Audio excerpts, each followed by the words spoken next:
지난주 아테네에서 바울이 설교했던 내용을 보았습니다.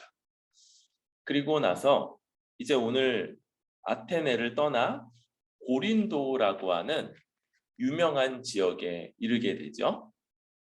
고린도라고 하는 지역은 이 땅이 아주 좁은 곳이었어요.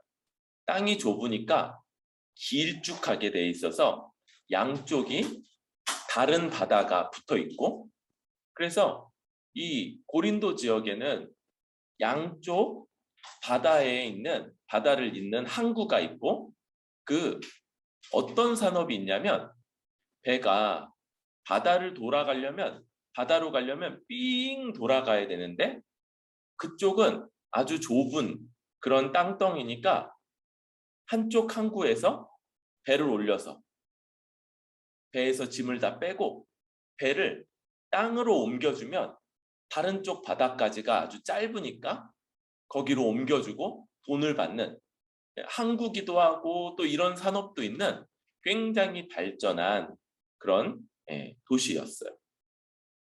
그 도시로 바울이 떠나서 이르게 됐다고 말하죠. 아직 바울에게는 바울의 일행들 디모데하고 실라가 아직도 도착하지 않은 상황이에요. 아테네에서도 혼자 있었고 지금 여기까지도 바울이 혼자 옮겨온 거죠. 혼자 있으니까 바울이 좀 외로웠던 것 같아요. 그때 아굴라와 브리스길라, 아굴라는 남편이고 브리스길라는 아내인데, 이 한 부부를 만나게 됐어요.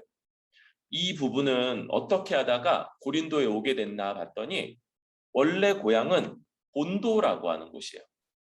본도에서 태어난 유대인이죠. 이렇게 이방인 지역에 퍼져 사는 유대인들을 디아스포라라고 부르는데, 디아스포라 유대인이었어요. 그런데 로마로 가서 거기서 일하며 살았던 사람인 거예요. 그러다가 로마 황제가 칙령 하나를 내리는데 약 AD 49년이었다고 해요. AD 49년. 그때 어떤 칙령이냐면 모든 유대인들은 로마를 떠나라 라는 칙령이었어요. 다른 문헌에서 왜 이런 칙령이 내려졌는가, 그 배경을 보니까 크레스투스라는 사람 때문에 유대인들 간에 언쟁과 논쟁, 갈등이 심했기 때문에 이 혼란스러움을 막고자 그렇게 했던 거죠. 로마에서 니네 지금 그렇게 떠들썩하게 만들지 마라 그러면서 이런 칙령을 내린 거예요. 그리고 이 크레스투스는 잘 모르는 사람들이 그리스도를 잘못 옮긴 말이다라고 생각을 해요.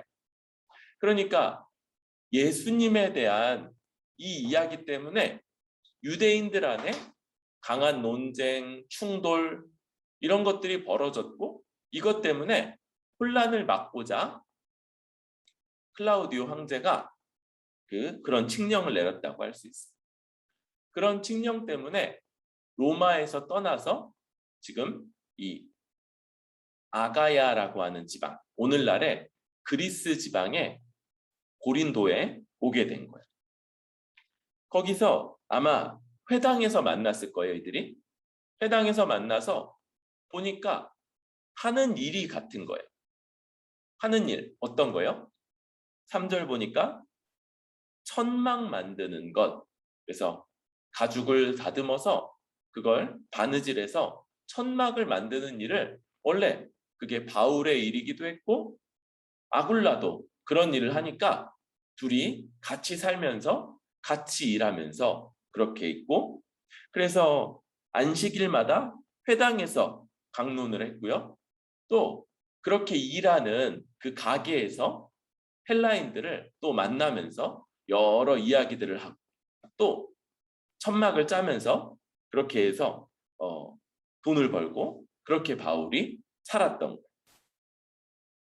그런데 5절 보니까 이제 드디어 신라와 디모데가 바울을 찾아왔어요. 마게도냐는요, 그리스 지역의 위쪽 지역. 그래서 우리 기억나나요? 바울이 소아시아, 오늘날의 터키 지방에 있다가 환상 속에서 마게도냐 사람이 건너와서 우리를 도우라 라는 것 때문에 배를 타고 건너서 처음으로 가게 됐던 도시가 빌립보였고, 그 다음에가 데살로니가, 그 다음에 베레아였죠. 이쪽이 다 마게도냐 지방이었던 거예요.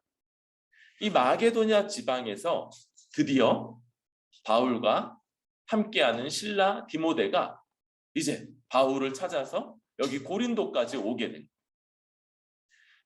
그리고 나서 바울이 하나님의 말씀에 붙잡혀, 성경책이 갑자기 바울을 이렇게 막 꽁꽁 싸맸나요? 그런 게 아니고 지금 이 붙잡혀, 이게 하나님의 말씀에만 전념했다 이런 표현인데, 왜 그런 일이 벌어지게 됐는가, 이 다른 성경들에서 그걸 말하는데, 고린도후서에서는 또 내가 너희에게 있어 용도가 부족하되 아무에게도 누를 끼치지 아니함은 마게도냐에서 온 형제들이 나의 부족한 것을 보충하였습니다. 그러니까 지금 무슨 말이냐면, 고린도에서 사역을 하는데 고린도 교회가 바울에게 준 돈 쓰도록 한 게 부족했던 거예요. 그래서 바울이 뭐를 해야만 됐어요? 천막을 짜야만 했던 거예요. 그런데 마게도냐 교회들, 빌립보 교회, 또 베레아 교회, 이런 교회들이 뭘 보낸 거예요? 바울한테 선교 헌금을 보내서 바울이 더 이상 일을 하지 않고 이 말씀 사역에만 전념할 수 있게 된 것이죠. 또 빌립보 교회, 이런 빌립보서에도 이런 말씀이 있어요. 복음의 시초에 내가 마게도냐를 떠날 때 주고받는 일에 내 일에 참여한 교회가 너희 외에는 아무도 없었느니라. 그래서 지금 빌립보 교회가 바울에게 헌금을 보냈던 이런 일들에 대해서도 쓰고 있어요. 그래서 이제 생업, 장막, 천막 만드는 일을 이제는 하지 않고 말씀 사역에만 전념하게 되면서 이제 더욱더 활발한 말씀 사역이 펼쳐지게 됐죠. 이 동역자들과 또 후원하는 그런 돈으로 인해서 바울이 더 활발하게 그 사역을 했던 것을 볼 수 있어요. 그러면서 바울이 했던 내용을 예수는 그리스도다 이렇게 얘기하죠. 여러분, 아테네에서 바울이 했던 사역, 바울이 했던 설교하고 사뭇 다른 걸 볼 수 있어요. 거기에서는요, 뭘 얘기했어요? 각 사람 안에 있는 종교심, 그리고 그들 눈앞에도 펼쳐져 있는 피조세계 전체, 창조물들, 이걸 기초로 해서 바울이 복음을 전했었어요. 그런데 유대인들은 다르죠? 유대인들에게는 하나님의 약속, 바로 하나님이 그리스도를 보내실 거다, 메시아를 보낼 거다라는 약속이 그들에게는 다 이미 알고 있는 바인 거예요. 그래서 요약이 뭐예요? 예수가 바로 하나님이 약속하여서 보내기로 하셨던 바로 그 그리스도다라고 말하는 게 유대인들을 향한 논제인 거예요. 지금까지도 그래요.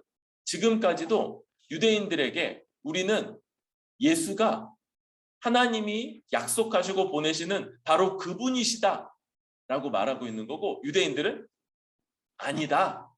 어떻게 나무에 달려 죽은 자가 하나님이 세우시는 메시아 그리스도가 될 수 있느냐, 이게 여전히 그들이 받아들이지 않는 그런 논리이기도 합니다.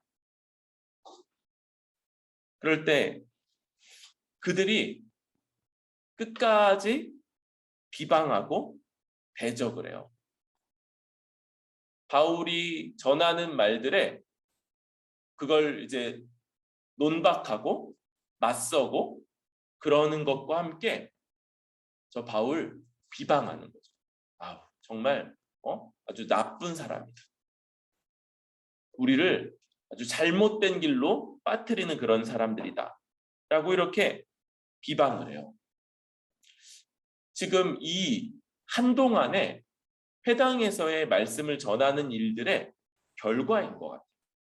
그렇게 오랫동안 예수가 바로 그토록 유대인들과 모든 하나님의 백성들이 기다려 마지 않던 바로 그 하나님이 약속한 메시아 그리스도다라고 말하는 그것을 그들이 끝끝내 받지 않자 이제 바울이 옷을 털고요. 이 옷을 턴다는 건 이제 너희에게는 아무 상관이 없다는 얘기죠. 그래서 더 이상 회당으로 가지 않겠다는 거예요. 그리고 너희 피가 너희 머리로 돌아갈 것이요 나는 깨끗하니라 이후에는 이방인에게로 가리라. 너희 피가 너희 머리로 돌아간다. 이건요. 구약 말씀에 기초해 있는데 우리가 어떤 얘기를 경고하잖아요. 근데 그 사람이 안 들어. 그래서 심판을 받거나 그 죄에 대해서 책임을 지게 되면 누구 책임이냐면 그 사람 책임이라는 거예요. 그 너희 피가 너희 머리로 돌아간다 이건 너희에게 책임이 있다는 거예요. 근데 말하지 않고 그가 심판을 받으면 사실 그의 심판은 그의 죄 때문이잖아요. 그런데 누구에게도 책임이 있다는 거예요? 말하지 않은 사람에게도. 그런데 바울은 회당에 가서 오랜 반대와 비방을 무릅쓰면서 계속 예수가 그리스도다. 예수님이 너희가 그토록 기다려 마지 않던 하나님이 약속한 메시아다라는 걸 다 전했기 때문에 나는 책임이 없다. 그리고 이제는 이들이 너무 강하게 대적하기 때문에 더 이상 회당으로는 가지 못해. 이제는 이방인들에게 가겠다. 그래서 어떻게 하냐면 거기서 옮겨 하나님을 경외하는 디도 유스도라 는 사람의 집에 들어가니 그 집은 회당 옆이라. 지금 회당에는 누가 모이고 있어요? 유대인들이 여전히 모이고 있죠. 매주 토요일마다 안식일마다 그들이 모이고 있어요. 그런데 바울이 이제 회당으로는 못 가죠. 어디로 가냐면 그 옆에 디도 유스도라고 하는 사람의 집, 아마 좀 큰 집이었던 것 같아요. 그 집에 이제 유대인들 가운데 더 이상 나갈 수 없게 된 그리스도인들이 그 집에서 모이기 시작하는 거예요. 그 집에서 모여서 예배드리기 시작하니까 바울이 이제 그쪽으로 가고 있는 거죠. 심지어 8절 보니까 회당장 그리스도. 회당장은 뭐냐면 이 회당과 회당에서 모이는 모든 유대인들을 책임지는 사람이죠. 근데 그 그리스도가 어떻게 됐어요? 회심을 했어요. 더군다나 자기 온 집안과 더불어 온 집안까지도 다 회심을 했어요. 회당이 안 가고 이제 어디 가게 된 거예요? 디도 유스도 집에서 모이는 교회 예배에 참여하고 있는 거예요. 그러면서 수많은 고린도인들이 세례를 받고 이제 그 예배에 참여하게 되는 일이 벌어진 거죠. 이런 상황 가운데 하나님이 바울에게 나타난 걸 말하고 있습니다. 그래서 환상 가운데 하나님 말씀이 두려워하지 말며 침묵하지 말고 말하라. 두려워하면 안 된다. 침묵하면 안 된다. 그리고 계속 복음을 전해라. 이렇게 말씀하는 거예요. 그런데 지금 유대인들과 갈등, 또 대적, 비방 이런 것들이 있잖아요. 내가 너와 함께 있음에 어떤 사람도 너를 대적하여 해롭게 할 자가 없을 것이니 이는 이 성중에 내 백성이 많음이라. 이 성중에 내 백성이 많다. 이게 그러니까 쟤네랑 싸우면 우리가 더 많으니까 우리가 이긴다. 이런 얘기하는 거예요. 그런 얘기가 아니고 너는 내가 보호하겠다 약속하시는 거죠. 근데 보호받으니까 이제 나는 룰루랄라 내 마음대로 아무거나 하면서 놀아야지? 그런 건가요? 그 앞에 계속 전해야 되는 거예요. 반대가 있어도 핍박이 있어도 계속 전해야 되는 거예요. 왜요? 거기서 그 복음을 듣고 회심해야 될 사람, 하나님이 내 백성이라고 생각하는 사람들이 많다. 여러분, 어떤 사람들이 이런 오해를 해요.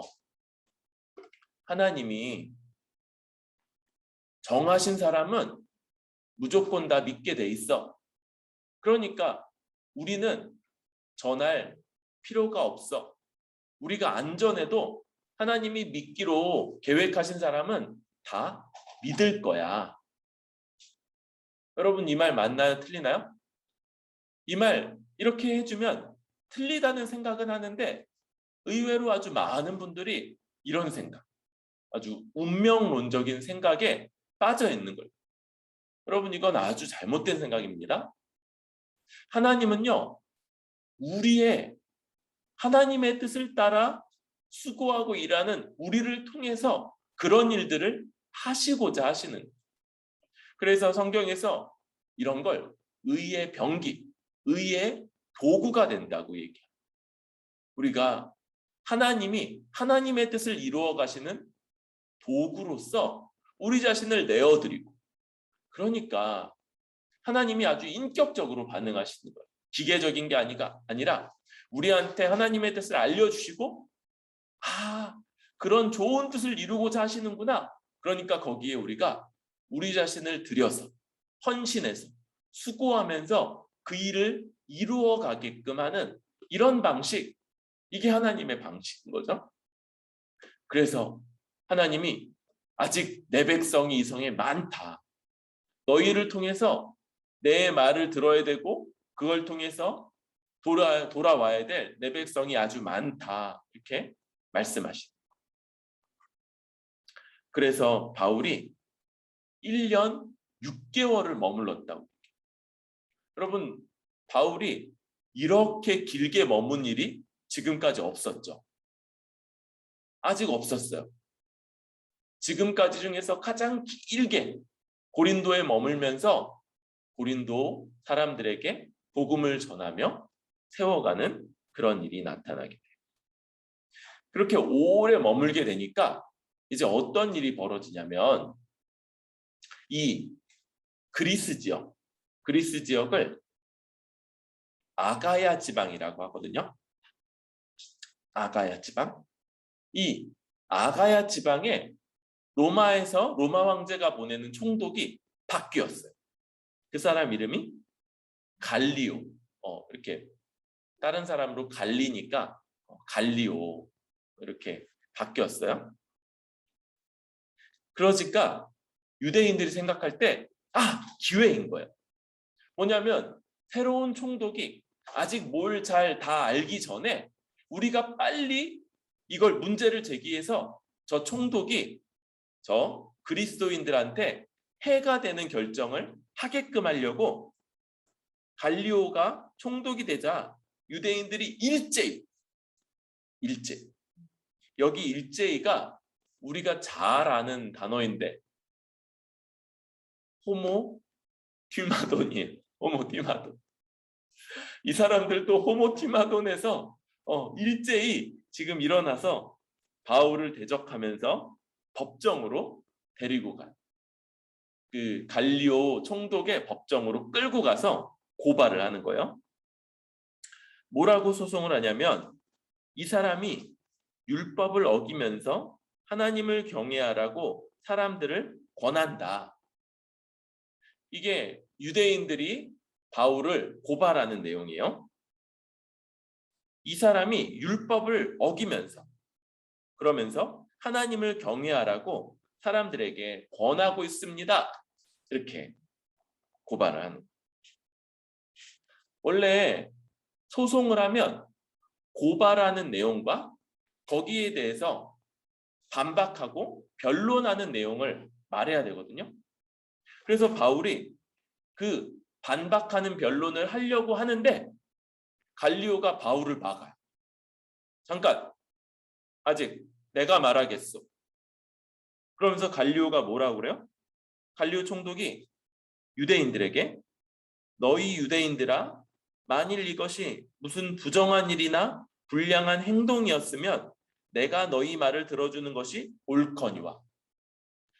그러니까 부정한 일, 불량한 행동, 어떤 일 혹은 어떤 행동 이런 문제면 내가 거기 관여해서 너희의 고발을 듣고 거기에 옳고 그른지 재판을 하는 것이 맞는데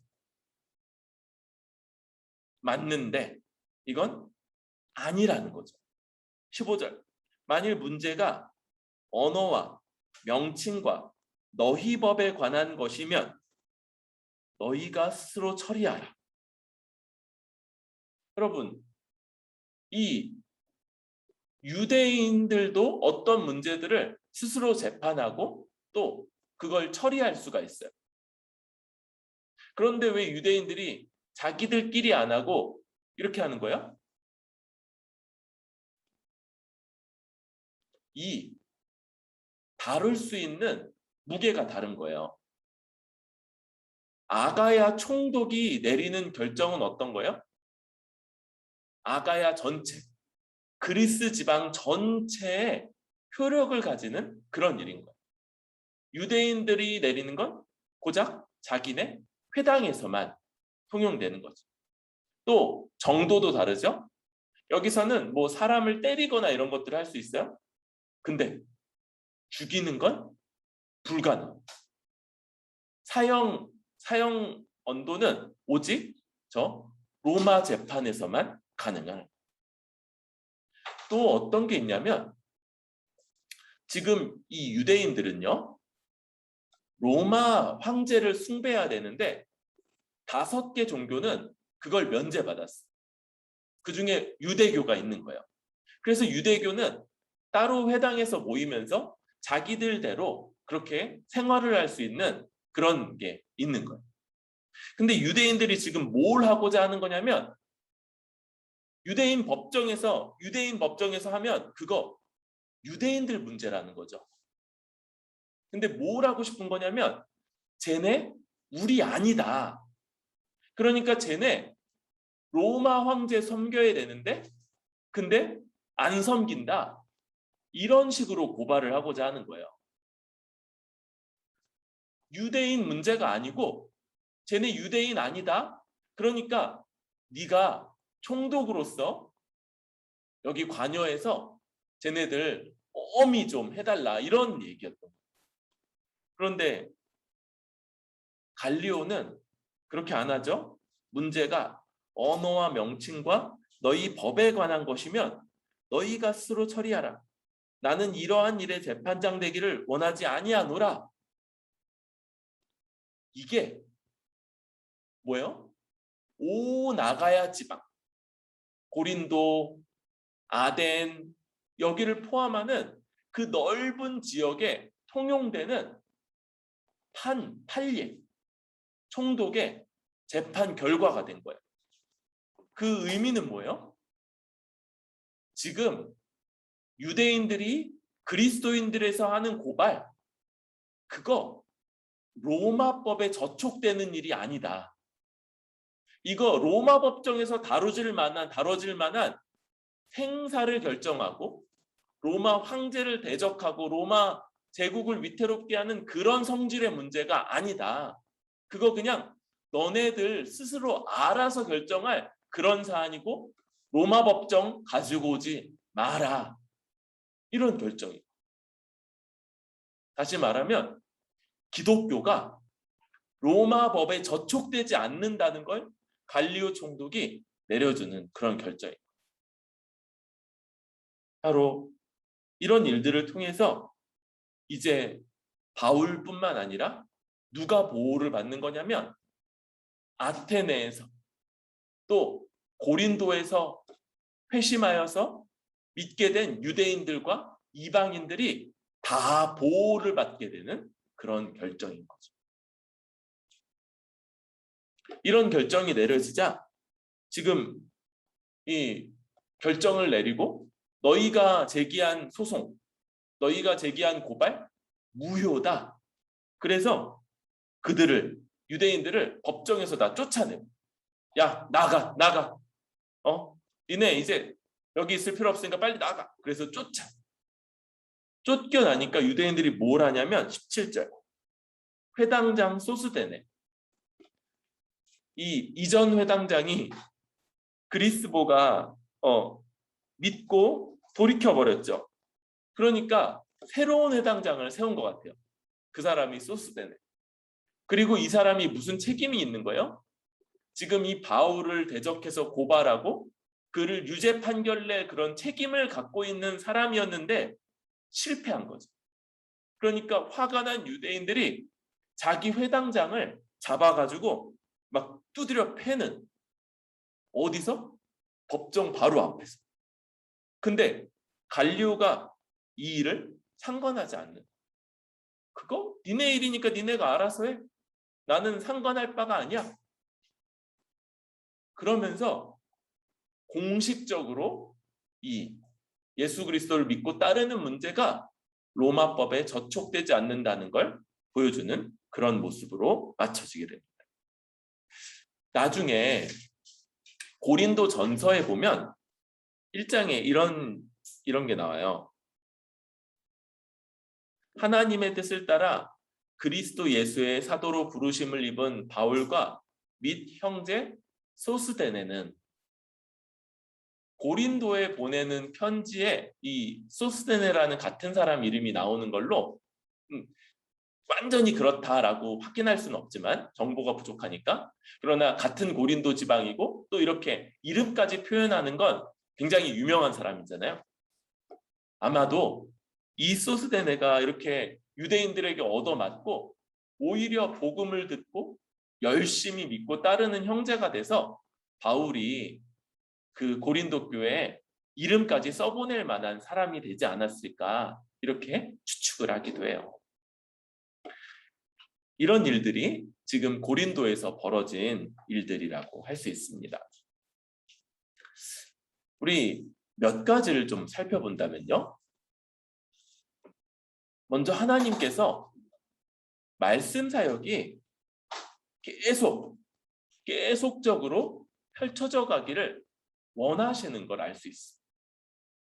그런데 이렇게 말씀 사역이 지속적으로 활발하게 펼쳐가는데 그냥 목사님 한 사람이 잘하면 되는 것만이 아니라 우리 두 가지가 함께 필요하다는 걸 좀 보게 되는 거예요. 한 가지는 뭡니까? 사람들이죠. 사람들. 함께하는 사람들. 바울이 고린도 교회에서 아굴라와 브리스길라 나중에 보면 이 아굴라와 브리스길라도 신자일 뿐만 아니라 가르치는 지도자였던 걸 보게 돼요. 그런 모습들 그리고 누구까지? 이제 저 베레아에서 떨어졌던 디모데와 실라까지 오게 되면서 아주 활발하게 복음 사역을 펼쳐갔던 걸. 여러분 교회의 사역은요. 원래부터 어떤 한 사람이 하는 사역이 아닌 공동의 사역입니다. 우리 지난주에는 공동의회를 열어서 교회의 중요한 결정을 했죠. 교회는요.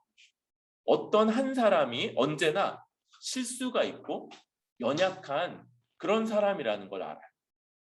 그래서 한 사람의 결정, 한 사람의 책임에 맡겨놓는 게 아니라 공동으로 그런 일들을 감당합니다. 교회 안에서 말씀 사역은 가장 먼저 은사를 받고 또 임직을 받은 목사인 저의 책임하에서 이루어지게 돼 있습니다.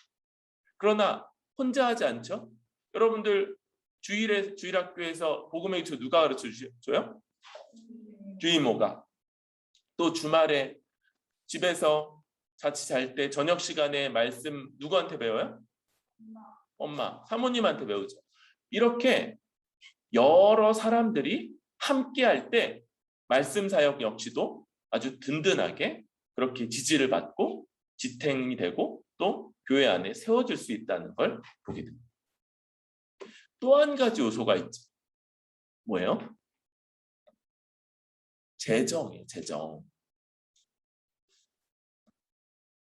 바울이 고린도 교회가 바울에게 일부 지원을 했지만 부족해서 자기 일을 하면서 했던 걸 볼 수 있어요. 어떤 분들은 이걸 굉장히 좋게 봐요. 그런데 바울이 다른 성경에서 이걸 예외로 봐요. 예외. 뭐냐면 말씀 사역자들에게 다른 사람들, 자기가 말씀 가르치는 사람들의 후원으로 먹고 살 권리, 또 자매된, 아내된 자매, 그러니까 아내와 함께 다닐 수 있는 권리, 이런 것들이 있다는 걸 아주 명백하게 얘기하면서 이런 걸 강조한. 그래서 교회에서 말씀 사역을 함께 지탱하는 것과 함께 또 이 사역이 잘 이루어질 수 있도록 재정적으로 후원하는 것, 이게 굉장히 중요한 일이에요. 여러분, 우리가 주일에 헌금을 드리고 그 헌금이 하나님의 뜻대로 잘 쓰여질 수 있도록 그렇게 기도하잖아요. 그럴 때 이 헌금 사용의 첫 번째가 뭔지 아세요? 첫 번째가 이 말씀 사역을 전담해서 감당하는 목사의 사례, 생활비가 이 하나님이 뜻하신 헌금의 첫 번째 사용 용처예요. 그리고 이제 두 번째, 세 번째가 구제, 그리고 교회의 다른 필요들을 위한 이런 것들이 그 두 번째, 세 번째가 돼요. 여러분, 오늘날 이런 문제들이 제시되고 있어요. 우리 합신 총회가 지난주에 열렸는데 그 총회에서 가장 중요한 결정 하나가 목회자들의 이중직 문제예요. 이중직. 근데 왜 그걸 총회에서 얘기를 하게 되냐면 교회들이 목회자에게 충분한 생활비를 못 주는 거예요. 안 주는 건 아닐 거예요. 근데 못 주는 상황들이 펼쳐지니까 목사가 목회를 할 뿐만 아니라 일도 해서 생활비를 버는 문제가 지금 거론되고. 여러분, 이건요 허용될 수 있어요. 이거는 될 수 있어요. 사실 이제 목사님보다는 이제 목사님의 아내가 가서 일을 하는 게 더 좀 낫죠. 근데 허용될 수 있지만 이건 유익한 게 아니에요. 이건 가능하지만 그러나 최선은 아니다. 더 말씀에 전념할 수 있도록 그렇게 돕고 재정적으로 잘 뒷받침하는 것, 이게 오히려 말씀 사역이 활발하게 잘 이루어질 수 있는 일이다. 여러분, 교회의 가장 중요한 사역, 그리고 계속 이루어져야 되는 사역이 말씀 사역이라는 걸 생각할 때 이 두 가지, 은사를 받은 사람들이 함께 참여하여서 말씀 사역을 더 활발하게 이루어 간다는 것과 함께 또 이 일에 전념할 수 있도록, 목사가 특별히 이 일에 전념할 수 있도록 잘 재정적으로 뒷받침하는 것, 이것이 이 사역이 활발하게 펼쳐갈 수 있는 그런 일이죠. 우리 주일학교 어떻게 할 수 있을까요? 어떻게 할 수 있을까요? 여러분들이 내는 걸로는 그 액수로는 목사님을 든든하게 뒷받침할 수가 없어요. 물론 여러분이 지금부터 그런 습관을 잘 들여놓는 게 중요하겠죠. 여러분들은 먼저 적극적으로 배우는 태도가 필요해요. 여러분, 말씀을 가르침 받는 건 말씀을 전하는 것 못지않게 굉장히 중요해요. 여러분들이 50대 50 정도. 그래서 가르치는 사람이 한 50 정도라면 어떤 마음가짐으로 배우느냐, 어떤 자세로 배우느냐가 50 정도를 차지합니다. 그래서 목사님이 전하는 말씀이 오늘은 잘 안 들어요. 그러면 누구에게 책임이 있는 거야? 듣는 사람들에게 책임이 있는 거야. 최소한 절반은 들어야지. 절반만큼은 여러분들이 드러내야지 여러분들의 책임을 다하는 거다라고 할 수 있어요. 우리 이 말씀 사역이 교회 안에 가장 중요한 사역이라는 걸 생각하면서 우리 두 번째로 넘어가면, 하나님이 바울에게 아주 명백하게 말씀하시는 게 있어요. 우리 그 말씀 9절 10절인데 한번 읽어볼까요? 시작. 9절 두려워하지 말며부터 시작. 두려워하지 말며 침묵하지 말고 말하라. 내가 너와 함께 있음에 어떤 사람도 너를 대적하여 해롭게 할 자가 없을 것이니 이는 이 성중에 내 백성이 많음이라. 하나님이 계속해서 침묵하지 말고 말하라. 또 뭘 해야 돼요? 그러기 위해서 두려워하지 말아요. 여러분, 우리가 우리 주변에, 우리 곁에 우리를 통해서 복음을 들어야 될 사람들이 있나요? 오늘 말씀은 있다는 거예요. 우리가 말해야 된다는 거예요. 우리가 알려줘야 되고, 우리가 함께 예배드리자고 권해야 되고, 함께 한번 나와서 한번 봐봐 이렇게 권해야 되는 사람들이 있다는 거예요. 그런데 왜 그렇게 못합니까? 부끄러워. 혹은 거절당할까 봐서. 혹은 관계가 오히려 더 껄끄러워질까 봐서 못합니다. 그런데 여러분, 그런 걸요, 다 따지면 말을 못해요. 해야 될 말을 못하는 거예요. 여러분, 이 생각을 하세요.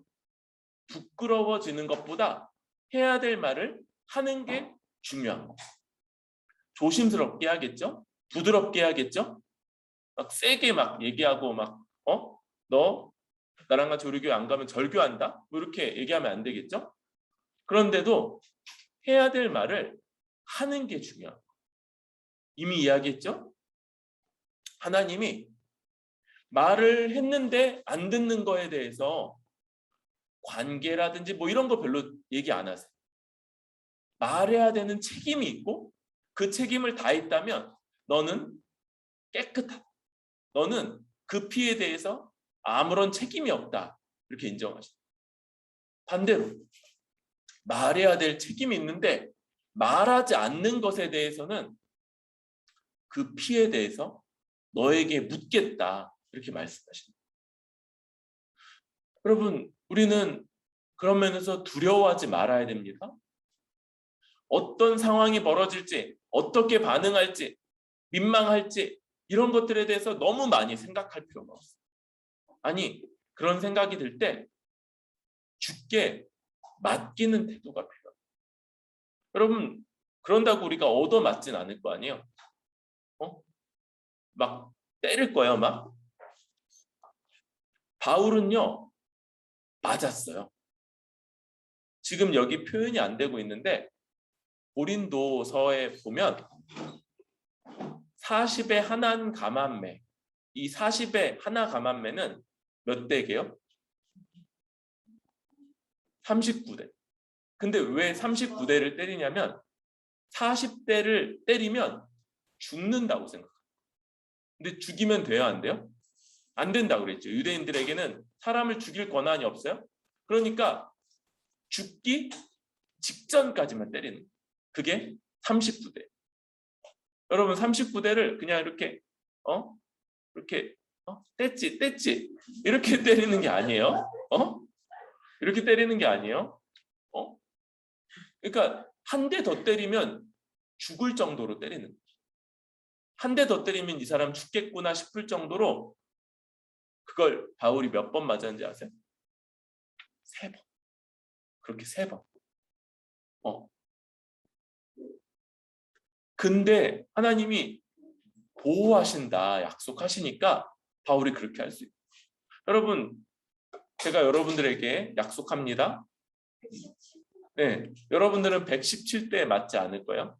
그런 일들로 기껏해야 뭐 몇 대 맞든지 뭐 안 맞든지 할 텐데, 여러분 그런 것들 너무 두려워하거나 너무 걱정하고 미리 생각하지 말고 내가 권해야 되고 내가 전해야 되고 내가 말해야 된다는 걸 생각하세요. 하나님은요 보고 계시는 거예요. 우리는 안 보여요. 그런데 하나님께는 우리를 통해서 복음이 전달돼야 될 사람, 우리 입술을 통해서 그에게 하나님에 대한 이야기가, 하나님에 대한 소식이, 복음에 대한 소식이 전달돼야 될 사람들을 하나님은 보고 계십니다.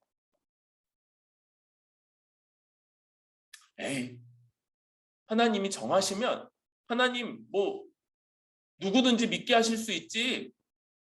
맞는데 하나님이 우리를 통해서, 바로 우리를 통해서 그 일을 하시고자 하신다. 우리 주변에 있는 사람들 많다. 하나님의 백성이 많고 우리를 통해서 그 말씀을 들어야 되고 그 말씀을 듣고 돌아와야 될 사람들이 많다는 걸 기억할 수 있길 바랍니다.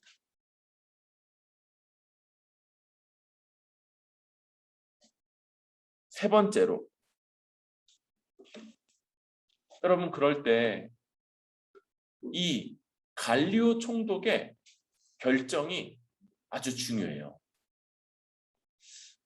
왜? 여러분 유대인 회당에서 바울이 맞았다고 그랬죠? 유대인들에게 잡혀서. 그런 일들이 있을 수 있어요. 그런데 이게 공식적으로 예수 그리스도를 믿는 것, 그거 로마법에 저촉된다는 일이 벌어지면요 훨씬 더 문제가 큰 거예요. 디도 유스도 같은 사람 집은요 다 몰수를 당할 거예요. 그리고 신자들은요 다 잡혀가서 아주 심한 고난을 당하게 될 거예요. 나중에 실제로 그런 일이 벌어지기도 하죠. 그런데 하나님이 그런 일이 없도록 예수 그리스도를 주로 고백하며 믿는 것, 그거 로마법에 전혀 저촉되지 않는다는 걸 이렇게 확정해 주시는 거예요. 디모데전서에는요 우리가 왕과 높은 지위에 있는 사람들을 위해서 기도해야 된다고 말해요. 우리 이제 내년 3월에 총선이 있죠? 대선이 있죠? 대통령 선거가 있는데 좋은 대통령이 될 수 있도록 기도해야 돼요. 왜요? 그 사람이 잘하면 하나님의 뜻이 이루어지거나 하나님 나라가 이 땅에 더 활발하게 펼쳐져 가는 것이 아니라 교회가 교회로서의 활동, 예배, 또 전도 이런 것들을 잘 할 수 있도록 하기 위해서 그들을 위해서 기도하는 거예요. 혼란스럽지 않도록. 지금 우리가 신앙의 자유가 보장돼 있어요. 여러분 우리나라는요 신앙의 자유가 보장돼 있어요. 그래서 심지어 신천지를 믿는 자유도 믿는 거예요. 그 사람들이 믿는다고 그래서 정부가 가서 그 사람들을 뭐 강제로 끌어내거나 니네 왜 이단 믿어 이렇게 말도 할 수 없는 그런 면도 있지만, 여러분 우리에게도 이렇게 얼마든지 모일 수 있고 예배드릴 수 있는 모든 자유가 허용돼요. 이런 놀라운 허용. 그런데 이게 그냥 우리한테 우리 잘 먹고 잘 살라고 허용하시는 게 아니라고 그랬죠? 어떤 거예요? 하나님의 뜻을, 이런 하나님이 보장해 주시는 이런 신앙의 자유 가운데 우리가 합법적으로 행할 수 있는. 여러분, 전도는 어떤 거예요? 전도? 사람들에게 복음에 대해서 말하고 초청하고 그러는 것? 이건요, 사람들이 약간 꺼려할 수 있어요. 요즘 세상 분위기가 그렇죠? 그런데 불법인가요? 합법이에요, 합법. 우리나라 어떤 나라는요, 이게 불법인 데가 있어요. 어떤 나라는 아예 신앙을 갖는 것 자체가 불법인 데가 있어요. 북한 같은 데. 그래서 북한은 예수 그리스도를 믿는다는 것 자체만으로 자. 근데 어떤 나라는 자기가 믿는 건 허용하는데 다른 사람들한테 전하는 게 불법인 데도 있어요. 터키 같은 데. 이런 데는 그런데 우리나라는요, 다 자유예요. 믿는 것도 자유고요. 전하는 것도 자유고, 이게 그냥 아예 당연한 것이 아니고 하나님이 우리에게 허락해 주시는 기회예요. 그리고 이런 기회들을 통해서 다른 사람들에게 복음을 전하고 하나님의 뜻대로 살아갈 수 있도록 그렇게 초청하는 일들을 행할 수 있는 거죠.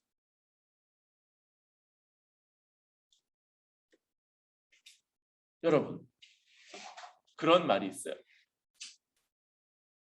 이 기회는 앞에는 머리카락이 있는데 뒤에는 대머리인 그런 사람이다. 이게 뭐냐면, 그래서 기회가 올 때 앞에서는 이렇게 머리카락 같은 걸, 머리끄댕이를 잡아서 기회를 잡을 수 있다는 거야. 근데 지나가고 나면 그걸 잡으려고 그러는데 미끈해요. 잡을 게 없어. 뒷머리는 이렇게 대머리라서. 전 뒷머리가 대머리가 아니에요. 뒷머리 많아요. 여러분, 이 기회는 그래서 뭐냐면 우리가 주어져 있을 때 그걸 잘 사용해야 돼요. 하나님이 우리에게 허용하신 기회이기 때문에 두려워 말고, 하나님이 우리를 통해서 듣도록 들어야 된다고 생각하는 사람들에게 말하고 전해야 되는 거. 하나님이 그게 다 합법으로 해주신 거예요. 합법. 이 합법적인 제도 앞에 요즘에 동성애에 대한 문제가 있죠. 여러분, 그리고 이 차별금지법 이런 것들 때문에 그게 이제 잘 통과돼서 다 제정이 되면 동성애 그거 하나님의 뜻을 범하는 겁니다 이렇게 말하면 목사님이 잡혀갈 수도 있어요. 그럴 때는 법을 어기면서 전해야 될 거예요. 법을 어기고 법의 제재를 받으면서 그러면서 전해야 될 거예요. 그런데 그러지 않은 거예요, 아직. 그래서 여러분, 이 기회를 잘 이용해서 복음을 전할 수 있기를 바랍니다.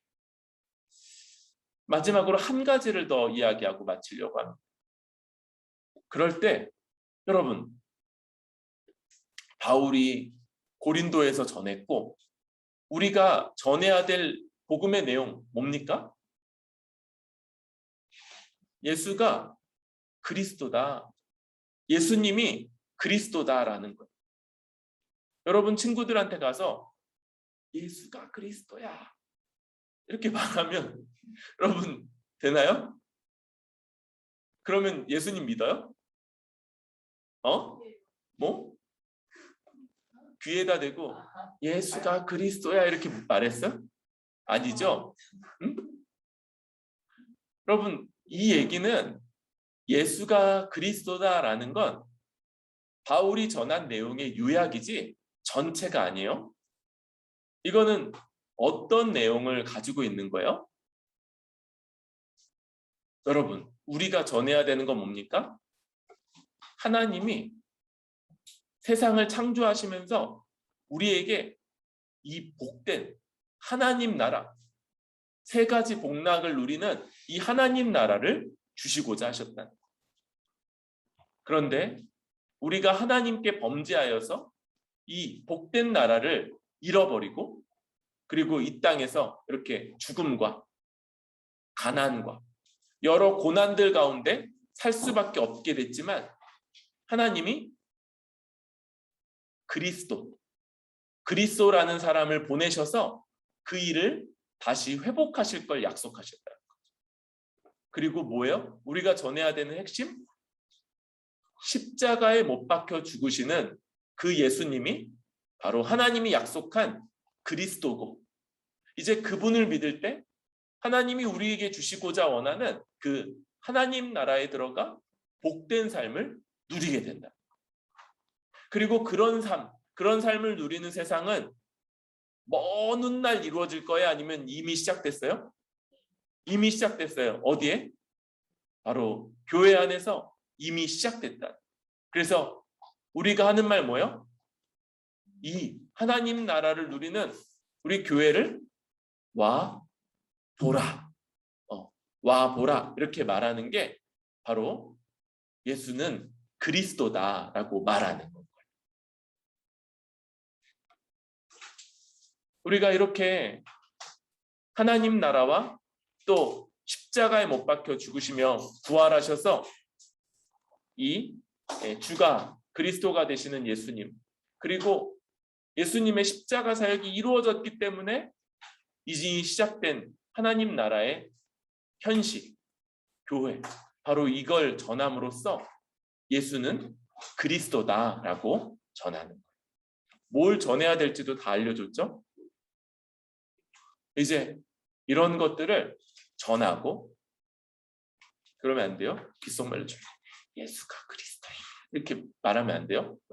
이렇게 충분히 설명해주고 부족한 것들 와서 보면 돼, 보면 알아, 이렇게 말함으로써 우리가 잘 전하고 또 하나님이 우리에게 주신 기회들을 잘 이용할 수 있는 뿌리 깊은 교회 되기를 바랍니다.